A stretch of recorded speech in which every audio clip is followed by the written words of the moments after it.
welcome back. I'm Courtney and this is The Accounting Struggle, where we speak about our struggles with accounting openly and honestly. We do not run from them.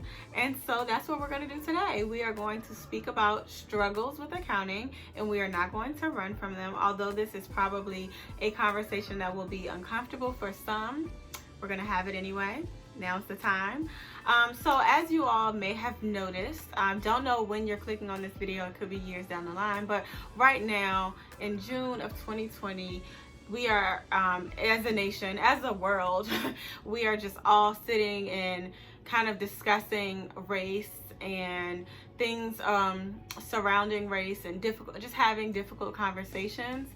They're difficult for some people aren't having the conversations at all, but I wanted to do this video because right now is the time.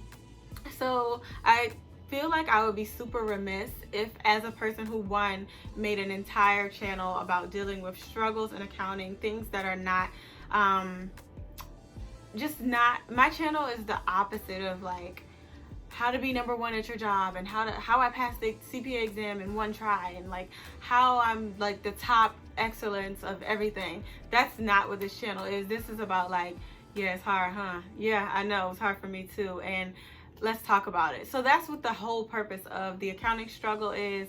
And if I sit here and just keep it super surface level and don't talk about certain struggles in accounting that other people might be facing that I've faced, or certain experiences that I've faced that other people might be facing, then I would be super remiss and kind of a fraud. And I just don't want to be that person, and I don't want to do that. So today I'm going to be talking about being Black in accounting and what that means. And the reason why I wanted to specifically say Black and not a minority is because the experience of being Black is unique, and it's also I've never been like Asian, or I've never experienced being a Latinx person or a Pacific Islander. I'm Black. That's my experience, and that's the only one I can speak to. So that's what I'm going to talk about. So in accounting is not super diverse. It's actually not very diverse at all, unfortunately. Not yet. I'm hopeful that that will change as the years go by. To some people, they may think that it is diverse, but to me, a Black person, I don't think that it is. So I think there's a lot of opportunities around diversity and how that can change. So I'm not confused about what diversity means. I understand that diversity goes beyond just race, and I also understand that it doesn't mean like just Black. Like, I definitely get that. However, I do want to just bring up a couple of statistics. So according to the Bureau of Labor Statistics, in 2019, only 9% of about 1.9 million accountants in the U.S. were Black. And according to the National Association for Black Accountants, in 2019, out of 650,000 CPAs, only 5,000 of them were Black. Only 5,000. And I got my license in 2019, so I like to think that I was one of those 5,000. But the point is, those numbers suck. They are lame. And we hate to see it. We hate to see it. So let's just talk about a couple of different things. So what I want this video to be is not a trauma bonding session. I don't want this to be a woe is me, a woe is us, it's so hard for us type of video.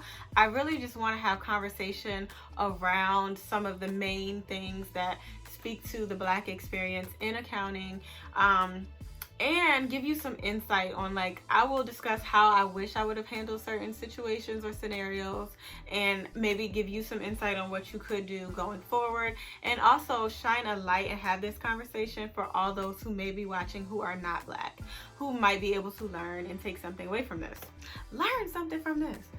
So one of the first things, so I'll start off with something super light.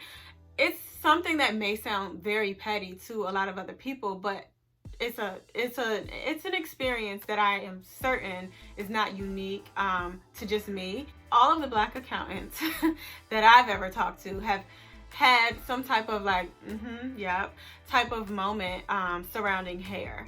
So, and that's not just women, that's also men. If you haven't noticed, Black people, their hair is different. Like, our hair is different than it just is different than other people's. So I changed my hair a lot because I want to, because I like to, because I like to give the girls something different.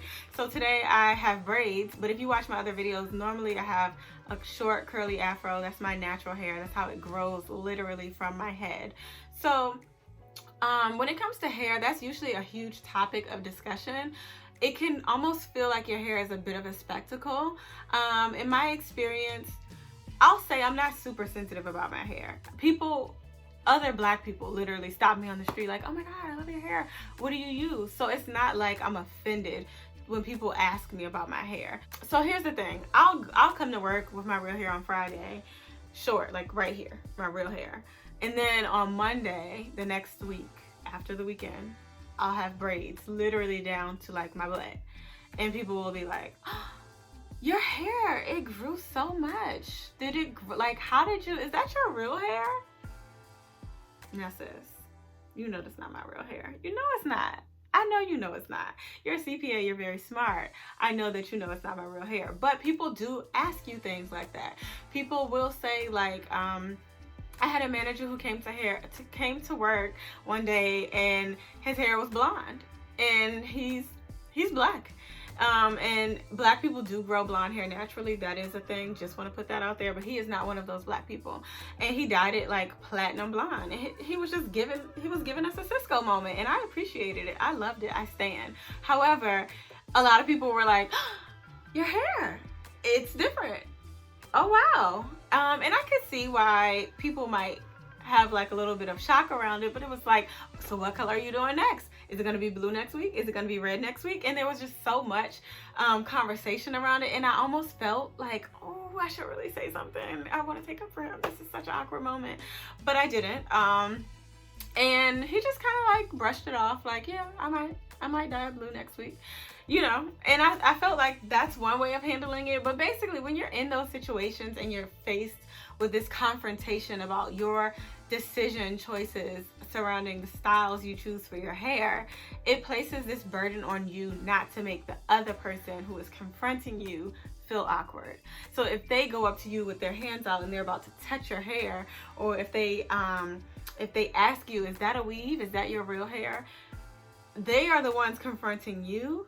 The onus should not be on you to not make them feel awkward. That's not your responsibility. And I have sat and smiled and nodded plenty of times when being asked, is that your real hair? I mean, people have asked me that plenty of times. I'm not sensitive about whether or not I wear weave because I don't have alopecia or anything. I just wear weave because it's fun. Sometimes I like to change it up. So I'll just tell them like, no, this is not my real hair. I just, you know, I have added hair in, and yeah, I just wanted to do that to give a different look.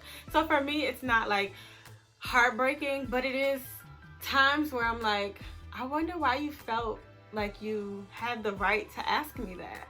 And I've never said that to someone because I never wanted them to feel awkward or uncomfortable. So I usually just like, no, it's a weave.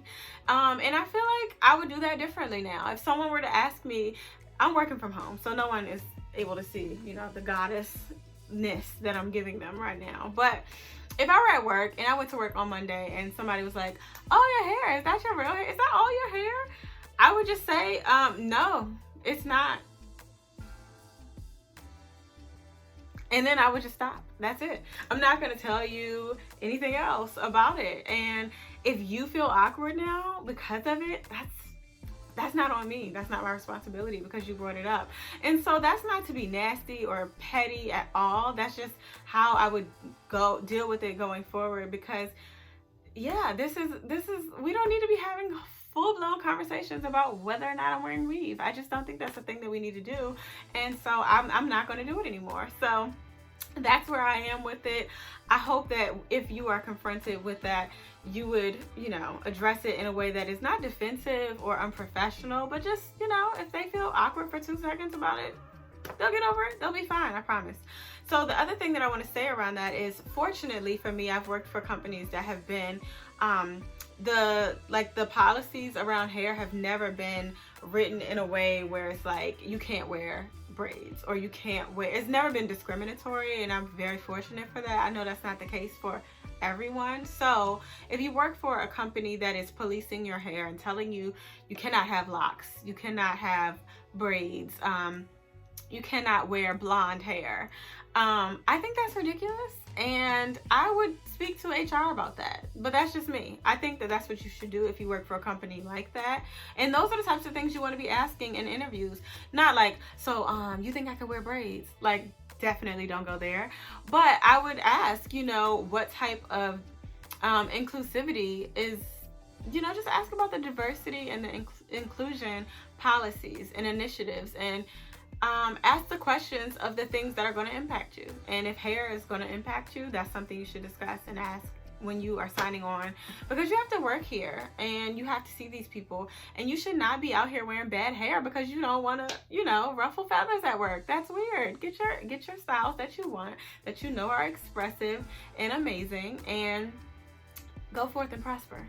So one of the other things that I feel I've had to do a little bit of, for me it's not been extreme, but to an extent, code switching is something that I've had to do as a Black person working in accounting. Code switching, for those of you who may not be familiar, code switching is when you are basically, when you're in your most comfortable environment, maybe you're with your community of people, that your family, your friends, or people who come from your same life experiences. When you're with them, maybe there are certain things that you say. Maybe there are certain references you might make to certain films or certain cultural moments. There might just be certain references that you make that you know other people are not, outside of that culture, are not going to understand.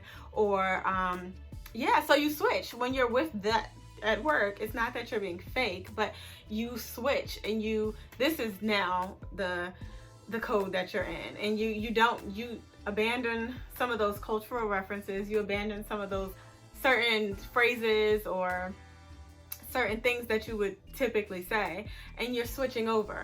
So that's code switching.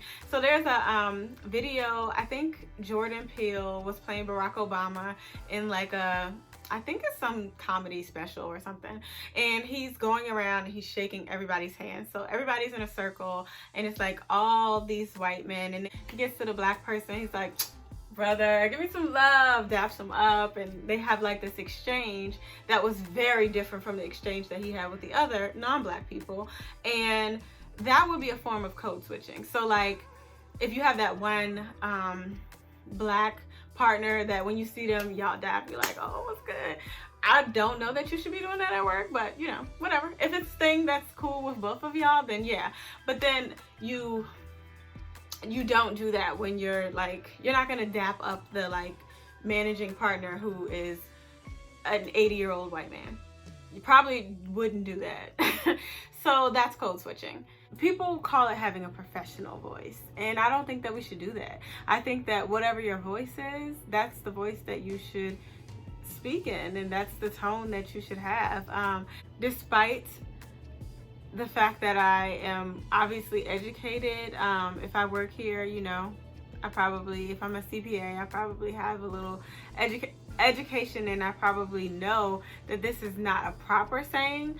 But if it's something that me and like my friends and my whoever, we say like, oh no, ain't nobody got time to do that. Like, I know that when I'm with family or friends or people who truly know me, they're not going to call into question like my entire legitimacy. They're not going to feel the need to correct me because they know that I'm not like misspeaking because of ignorance.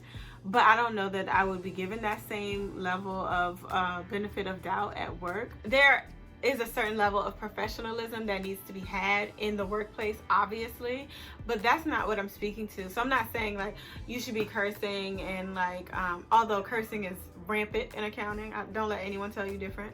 I'm just saying, if there are certain things that you typically say, and if there is a tone of voice that you typically use when you're with family, when you're with friends, try not to turn that down too much and speak in that same tone when you're at work. Keep that same energy, as we say in the hood. If you have like a special handshake that you want to introduce like a partner to, and you feel you have that level of relationship with them, and you want to introduce them to that, and it's not going to be weird and awkward and uncomfortable and get you fired, then I say let's start not to do some of that. I'm not gonna do it, but you know, shout out to you if that's what you want to do. So going forward, I'm just gonna do my best to not code switch and to not to lean into those awkward moments and address them as they come up. If everyone is silent and everyone is like, oh my god, I think Courtney might be black, if they're having that kind of look on their face, okay, let's talk about it. Let's, you know, I feel like we're never going to get anywhere if we just pretend like, and we have these blinders on, like, we don't think you have a race. We don't see that. I don't think that that's productive. So yeah, going forward, what I'll be doing is not code switching and just introducing people that I work with who are not black, to a little bit more range of how I communicate. So one of the struggles that I had with being black, working in accounting, was because black people were so underrepresented in accounting, I felt like, and still to some extent feel like, I'm representing the entire black community, and my failures are a failure for the entire black community, and I have to like really push through and represent for the whole community, and I have to be above excellent. Like, I have to perform at a certain level, and when I don't, I feel like I'm ruining everyone else's chances. Like, oh well, if she can't do it, we're not gonna hire any of them. No one's ever said that. No one's ever said, you know, the black community is counting on you.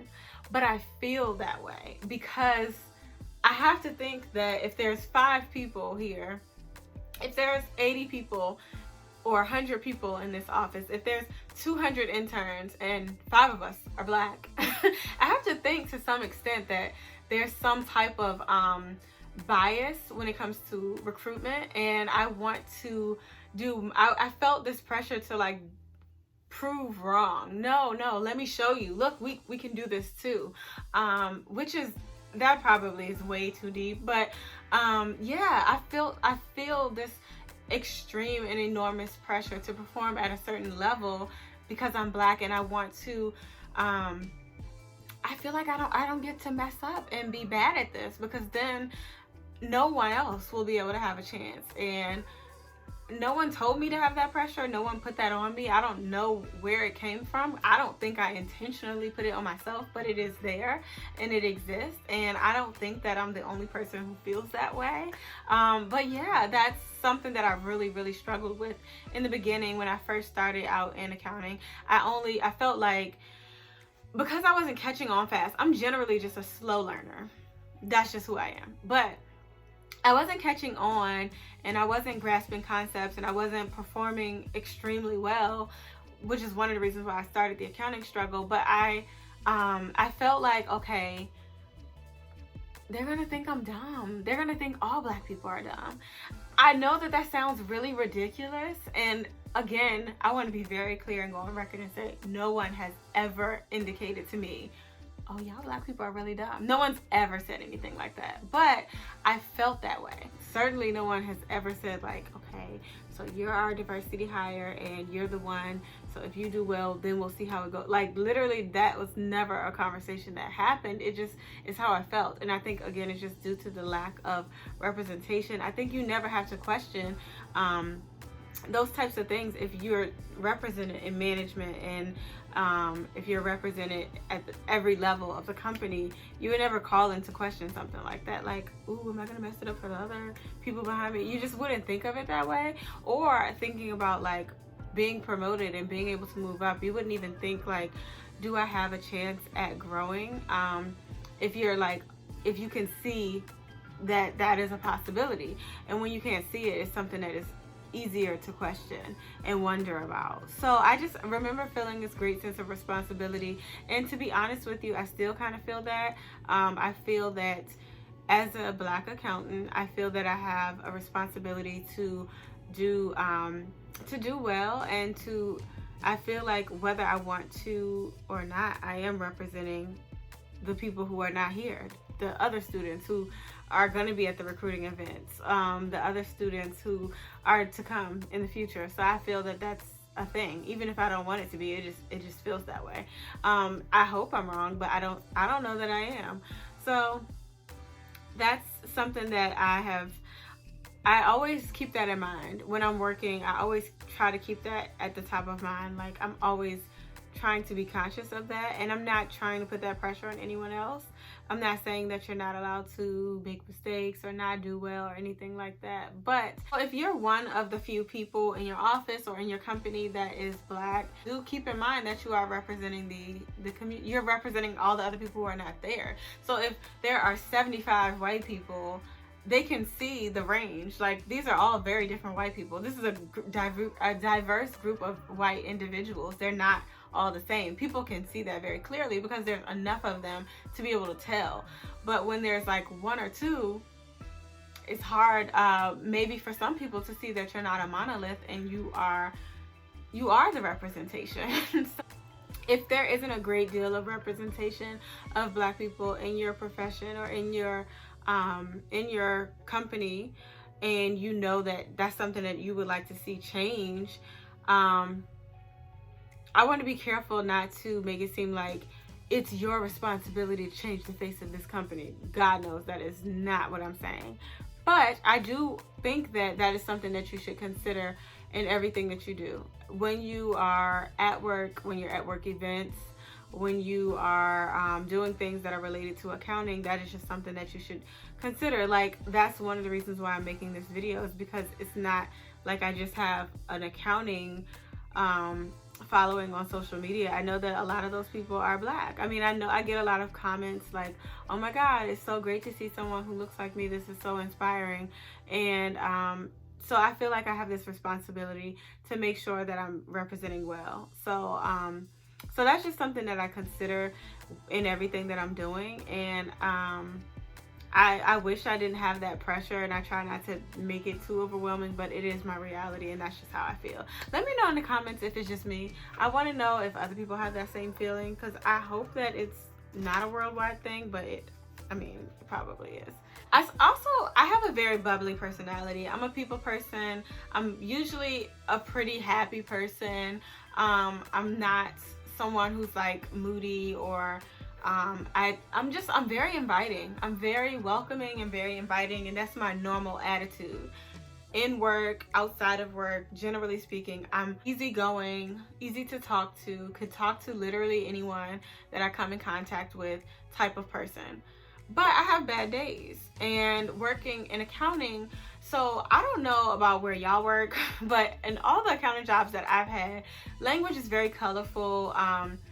Well, particularly in public accounting, I'll say. People just like expletives are being blurted out, especially during tax season when deadlines are tight and people are frustrated and tired and they're on their 13th hour for the day, or their 75th hour for the week. People will just blurt out, like, if a paper jam is going on and they're trying to print something, or little things like that will frustrate people, and they express it outwardly, and that doesn't make me uncomfortable. I'm fine with it. But I've never felt like I could do stuff like that. No one ever told me I couldn't, but I just feel internally like I don't get to do that. I had a partner tell me once, you never have a bad day. You always are in a good mood. You're always positive. And it's not that I don't have a bad day, or that I'm never discouraged, or that I'm never pissed off, or that I'm never upset. I have moods just like everyone else. But when I'm at work, in a professional setting, like in accounting, I feel like if I'm the only girl who is Black or one of the few, I don't feel like I get to cuss and scream and throw things. I feel like that's perceived different. And I don't think I'm making that up in my head. I feel like it's perceived different when I do that, when I behave that way. So I don't do it because I don't feel I have the luxury of being like, I'm not going to curse on here. This is a family channel, but I don't feel I have the luxury of like screaming out the F word like at work. I just don't think that would go over well. I really, really don't. And I know that there's a lot of language around the angry Black woman stereotype. I didn't think people would ever perceive me as being angry or hostile, because I'm literally not. I'm like a walking hug. I'm like the nicest person. So I never would think anyone would ever see me that way. But I remember having a conversation with someone. A coworker was asking me, we were new, and she was asking me like about timesheets, and she was like, oh my God, this took me so much longer than it was supposed to take me. I don't know what to do. Should I just not put that time in? And I was like, no, never do that. You never want to do that, because you're going to be, for one, you're cheating yourself. You're not going to meet your charge hours if you do that. And also, they need to know that this client, they need to up the budget for that. And that was the tone that I said it in. I was very stern, and I just said it literally exactly how I said it. And her exact response to me was, wow, you seem really pissed.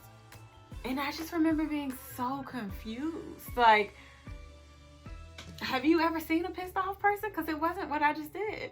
So I recognized early on that my expression of anger or opposition is maybe not going to be perceived how some of my non-Black counterparts might be perceived. Although I don't think anyone really likes the cursing and screaming, but I definitely think that it is just not something that I can do. As a person who is Black working in accounting, I would not encourage you to do it. So yeah, that's a part of the experience. I don't feel like I get to curse and scream and have a bad day and have an attitude. Even when I have one, I don't think I get to show it. I don't feel like I'm welcome to show that. And no one told me you can't do this, but it's like an unwritten rule. Like, I just know already. And because of my experiences and because of how moments like what I just explained, it just lets me know, like, okay, girl, you know, just go outside, take a deep breath, everything's gonna be okay, but you are not gonna be in here cursing people out, because that's gonna get you fired or the police called. So anyway, I say all that to say how I would handle it going forward is how I've been handling it. I feel like energy is so important. You have to protect your energy. So whenever I have a moment, now I work from home, so I just like slam my mouth, and I can curse as much as I want to, but I don't really curse that much. I can express my anger or more openly. But when I'm back at the office, if I'm having a bad day, if I'm having a moment, I will just express it outside of work. I will wait and talk trash about my coworkers once I'm at home. Just kidding.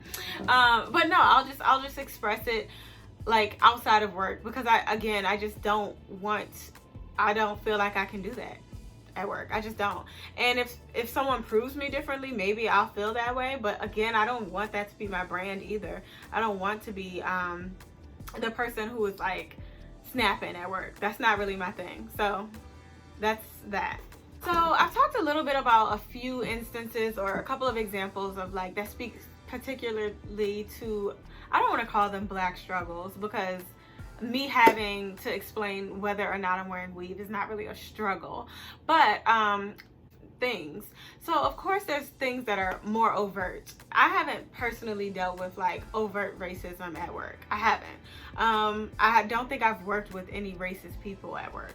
If they were, I didn't know that they were racist.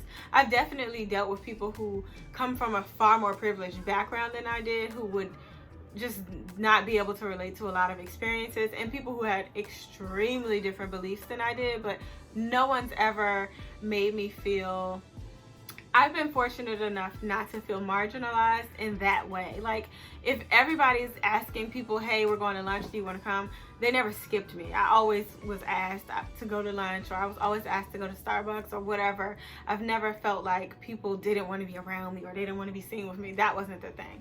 But I can tell you, I remember in an internship that I was doing, we were in the Deep South for our like final week of the internship, and for my office, there were 4 interns. 2 of us were Black and 2 were white, but I think us 2 Black were like the only Black ones out of probably like 100 interns. But there were a handful of like other just minority people too, but it was just a handful.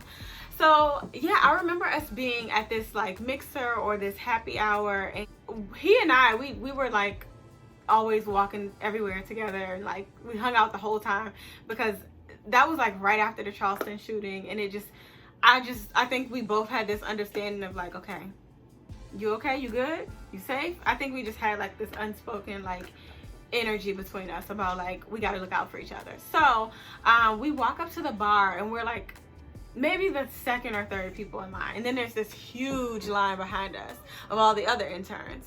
And I remember the bartender skipping us. Like, he flat out skipped us, y'all.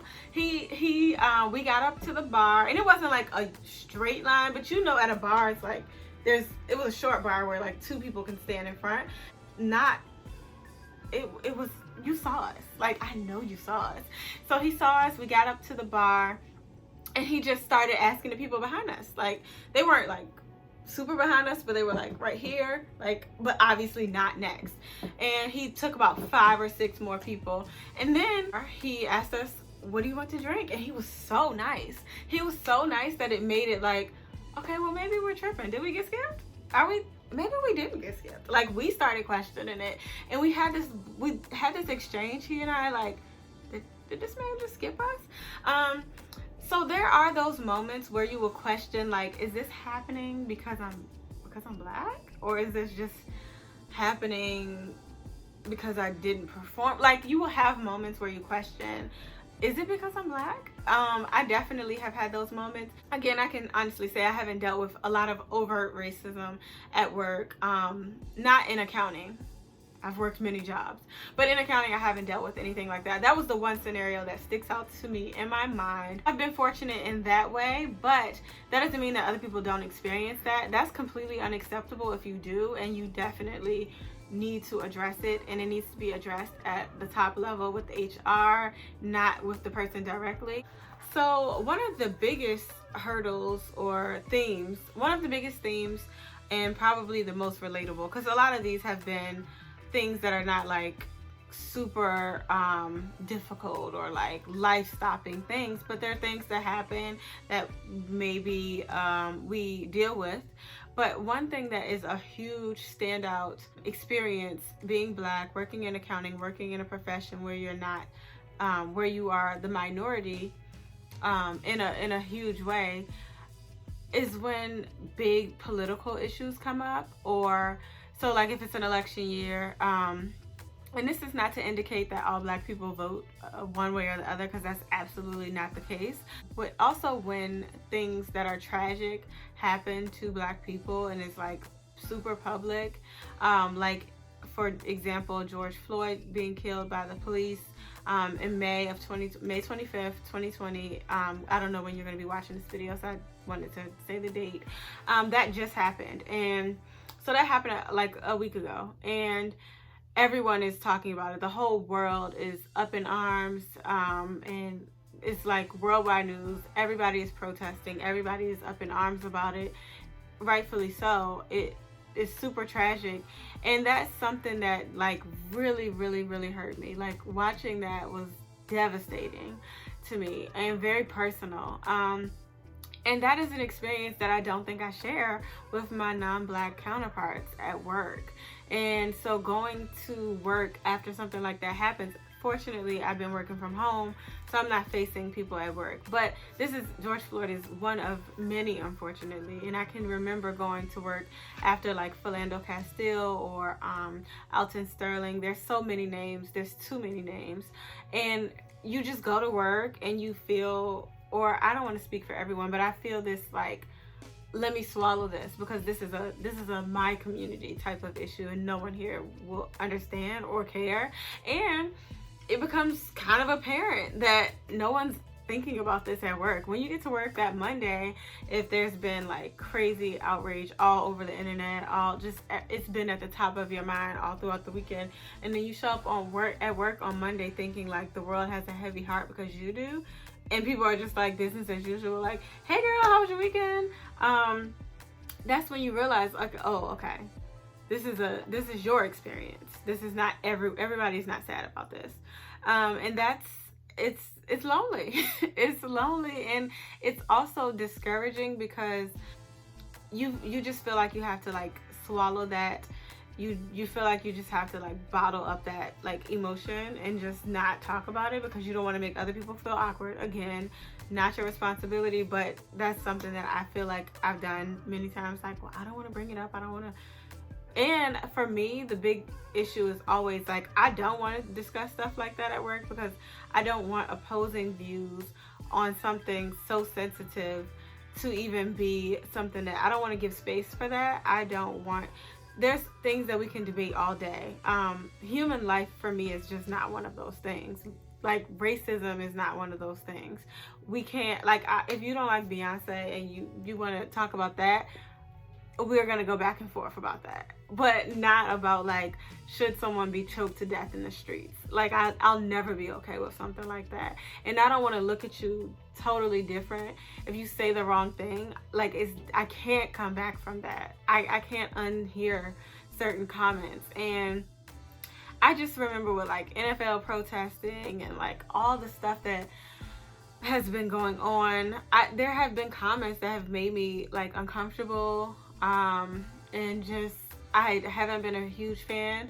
Not a lot, but there have been things that have been said that were contrary to my own views, but not in a way that was surfacey. It's not like a political thing. It's like a thing that impacts my life in a real way. And I feel like when those types of issues arise, going forward, we just need to start speaking on them more, and there needs to be space to be able to do that. And with people who aren't just your other Black coworkers, like, that's not enough. I feel like it's important to be able to have these types of difficult conversations. So like with George Floyd, my company sent out a huge, very heartfelt message, and followed that up with even more messages of just solidarity and just how important it is to start difficult conversations, to be more supportive. I work for a very diverse company, but it was just nice to get that acknowledgement email of like, hey, we know that this happened, it sucks, you know, it was just the acknowledgement of it. For me, when you work somewhere and there's literally no words about it, there's no acknowledgement, it's as if it doesn't happen or it didn't exist. That is so hurtful, and that's so awkward. It's so awkward for me. Like, why should I have to pretend like this is not something that is at the top of my mind because everyone else here doesn't care about it? That's weird, and I wish more people did not have to experience work environments like that, but that's where we are. I'm thinking that things will start to change a little bit, but I think we definitely have a long way to go. So yeah, that's one of the biggest experiences. That's way deeper than just someone asking about my braids. Like, to me, that one is the one that's like, I know that I'm gonna have to deal with this. If I ever work somewhere in accounting or in any professional setting where there aren't very many other people who have lived this type of experience, it just hits different, because I'm pretty sure any reasonable person who saw the murder of George Floyd would say, wow, that is really sad, that is really messed up. But they might be able to like say that's sad and turn the channel and watch something fun, a good movie or something, and be completely fine after. They're probably not crying about it 2 or 3 days later. They're not probably still thinking about it. It really just hits different when it's when you see someone who could be your brother or your father or your husband or people in your community. Like, it's a different type of pain. So yeah, I feel like that's an experience that I have had to deal with, and I know I'm not alone in that. I know I'm not. I've seen the memes. Like, I know I'm not alone in that. And so going forward, I do think that if these situations, when these situations come up, I think that if you need to take time and if you need to give yourself space, that is something that you have to do. Your energy is, protecting your peace is like of the utmost importance. So if you need to take a day and just work from home, or and I posted this on my Instagram feed, like a couple of suggestions that people should do, because I got the sense that everybody was just like super upset over this. And so I really think that that's the kind of stuff where you take it to HR or your manager or whoever, and you say, I'm really struggling today. Like, I need to work from home, or I need to take the day off. I need to take a personal day. Like, I am so upset. This is overwhelming. And I know personally, I don't know that man, but I was literally crying at work. Like, I mean, I work here, this is my work, but I was literally crying while I worked. So I know I'm not alone in that, and I just feel like when there's something going on like that serious, don't be afraid or don't feel guilty for that level of connection that you have to it, because you shouldn't feel guilty about that. If you need to take a day or something like that, or if you just want to talk about it, if you're like, hey, this is something that I want to discuss, and you want to start the conversation at work, you know, see who you can talk to in diversity and inclusion about that. If you don't have a diversity and inclusion team, like, why do you work there? So yeah, that's something that you should start the conversation on. So yeah, I've worked with a lot of great people over the years, and in accounting I've met and worked with a lot of great people. And again, I've been fortunate enough to where I don't think I've ever worked with anyone who was like racist, but there have always been situations where it's like people thought I was someone else, the other black girl who worked in the office. Someone literally came up to me once and was asking me about their appointment because one of the girls at the front desk was black, and they were like, is my appointment here? And I literally had no idea what they were talking about. Me and this girl didn't look anything alike at all, like zero comparison. And I was like, I don't know what you're talking about. And he's like, are you no, I've been working here for like 2 years. No, I'm not that person. So yeah, weird stuff like that happens, and it's something that we just need to start talking about and stop making it so awkward. We don't have to make it this huge awkward thing, but it's probably going to be uncomfortable at first for a while. But the longer we go on acting like race doesn't exist, I don't see race, I didn't notice that you were black, then that just makes it so much worse and so much more uncomfortable. So we're not going to get anywhere, and that's not productive. So again, I know that people have very good intentions when they say they see my heart, they see me for who I am, my personality, all of my light and ray, and I believe that, but I'm also black, and that's a huge part of who I am, and I don't want to be stripped of that in order for you to like me or respect me, or I don't want you to see me as like some exception to like what your idea of blackness is, because I'm certainly not an exception. There's a million other black people just like me, and there's a lot of black people who are nothing like me. We're not monolithic. We are, you know, we have a wide variety of things going on, but these are shared experiences, and I think I don't think that depends on where you grew up, where you live, what demographics. I think in general, if you are black, these are probably shared experiences. You can sound off in the comments and let me know if I'm completely delusional and all of this is in my head and I, you know, am dragging it, or I'm, you know, reaching. I don't think that I am. I know that I'm not. But yeah, I think it's just time to start talking about it. So that's why I wanted to make this video. It's super long and drawn out and kind of rambly, so I apologize. These are just topics that are very sensitive.